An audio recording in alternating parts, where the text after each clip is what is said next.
नमस्ते। बृहद मृदंग में आपका स्वागत है। श्री रामचरितमानस की कड़ी को हम आगे बढ़ाएंगे।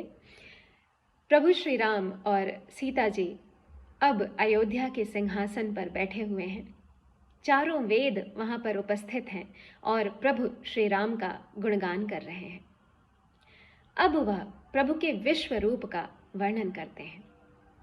अव्यक्त मूल मनादि तरु त्वच चारि निगमागम भने षटकंध शाखा पंच बीस अनेक पर्ण सुमन घने फल जुगल विधि कटु मधुर बेली अकेली जेहि आश्रित रहे पल्लवत फूलत नवल नित संसार बिटप नमामहे।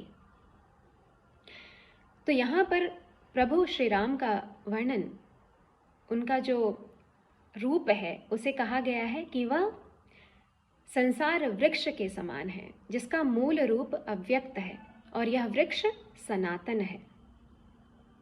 इस वृक्ष की जो चार त्वचाएं हैं वह चार अवस्थाएं हैं। कौन सी अवस्थाएं? जागृत, स्वप्न, सुषुप्ति और तुरीय।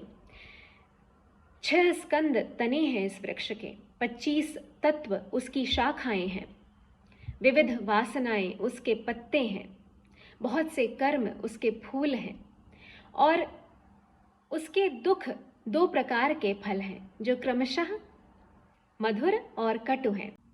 अनादि शक्ति रूपी बेल सदैव उसके आश्रित रहती है।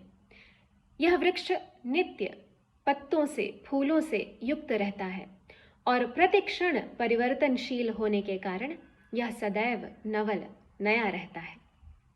ऐसे संसार वृक्ष को हम प्रणाम करते हैं, वेद ऐसा कहते हैं और प्रभु के विश्व रूप का वर्णन करते हैं। इसके आगे क्या कहते हैं?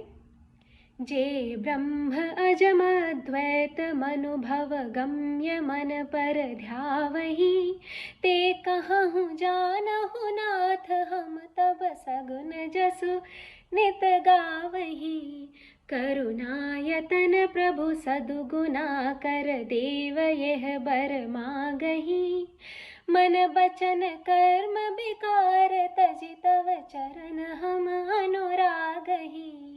तो यहाँ पर ब्रह्म के 2 रूपों की बात कही गई है, पर और अपर। वेद यहाँ पर कहते हैं कि ब्रह्म के पर रूप को तो आपके, हे प्रभु, आपके पर रूप को तो देवता भी नहीं समझ पाते। तो जो उसका ध्यान करते हैं वह करें। ना तो हमारा मन वहाँ जाता है, ना हमारी वाणी वहाँ जाती है। वह विदित से भी भिन्न है, अविदित से भी भिन्न है। तो इसलिए हम तो आपके सगुण रूप का नित्य गुणगान करते हैं। और हे करुणा के सागर, हे प्रभु, आप ऐसी प्रेरणा कीजिए कि मन, वचन और कर्म से सभी विकारों को त्याग कर हम आपके चरणों में अनुराग करें।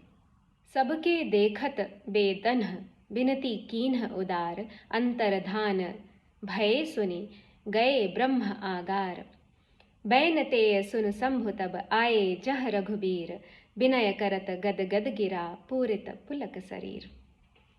तो यहाँ पर यह जो कथा है श्री राम के अभिषेक की, उसके प्रधान वक्ता जो है वह काकभूषुंडी जी हैं। तो यह कथा वह सुना रहे हैं और वह कहते हैं कि प्रभु श्री राम का गुणगान करके वेद ब्रह्मलोक को जाते हैं और वहाँ फिर कौन आता है? शंभु, भगवान शिव आते हैं। वह आकाश में अपने विमान पर विराजमान थे और वेदों के जाने के पश्चात श्री राम के समक्ष आते हैं और गदगद होकर प्रभु श्री राम की स्तुति करते हैं। क्या स्तुति करते हैं, इसे हम देखेंगे अगले अंक में। तब तक के लिए नमस्ते।